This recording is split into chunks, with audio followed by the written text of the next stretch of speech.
పాకిస్తాన్ నుంచినో బంగ్లాదేశ్ నుండినో వచ్చినటువంటి వాళ్ళు వాళ్ళ జాతకాలు బయటపడ్డాక ఇప్పుడు వాళ్ళ ఆధార్ కార్డు తీసేస్తున్నారు బెంగాల్లో. దాన్ని మమతా బెనర్జీ రివర్స్ కథ నడిపిస్తోందనమాట. ఆధార్ కార్డులు తీసేస్తున్నారంటూ దాన్ని ఒక వివాదం చేయడానికి ప్రయత్నిస్తుంది. ఏంటంటే వాళ్ళు దేశంలోకి వచ్చేసి ముందు ఓటర్ ఐడి కార్డు సంపాదించేస్తున్నారు, ration card, voter ID card దాన్ని అడ్డు పెట్టేసుకుని ఆధార్ కార్డులు తెచ్చేసుకుంటున్నారు. ఈ దేశంలో పుట్టినోడికి ఆధార్, వేరే దేశంలో ఉన్నటువంటి వాడికి కాదు. కానీ ఈ ఆధార్ అట్లాగే వచ్చేసినాయి.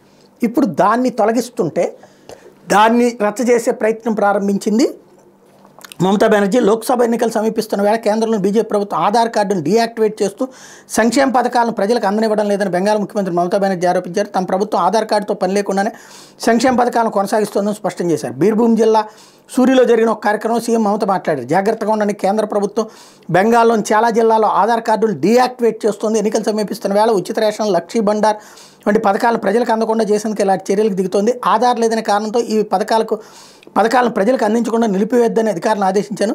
బెంగాల్ ప్రజలు భయపడద్దు, మీకు అండగా నేను ఉన్నాను అన్నారు. ఆధార్ కార్డులు తొలగింపు వెనకాల కుట్రను తెలిస్తే ఒక్క కార్డు కూడా లింక్ చేయడానికి అనుమతించబోనన్నారు. ఆధార్ కార్డులు తొలగించిన వారి వివరాలతో పోర్టల్ను ప్రారంభించాలని అధికారులను ఆదేశించారు. ఆధార్ కార్డులు లేని కారణంగా బ్యాంకుల లావాదేవీలు నిరాకరించినట్టు సహకార బ్యాంకులు ఇతర ఆర్థిక సంస్థల సేవలు వాడుకోవాలని ప్రజలకు సూచించారు. అసలు విషయం ఏంటి? ఆధార్ అనుసంధానం చేస్తే పథకాలు పోతున్నాయి. ఎందుకని? ఆధార్ బ్యాంకుకి లింకప్ అయి ఉంటుంది. ఇక్కడ ఇప్పుడు 65 ఏళ్ళు పైబడినోడికే పెన్షన్ ఉంటుంది కేంద్ర ప్రభుత్వ లెక్కల ప్రకారం.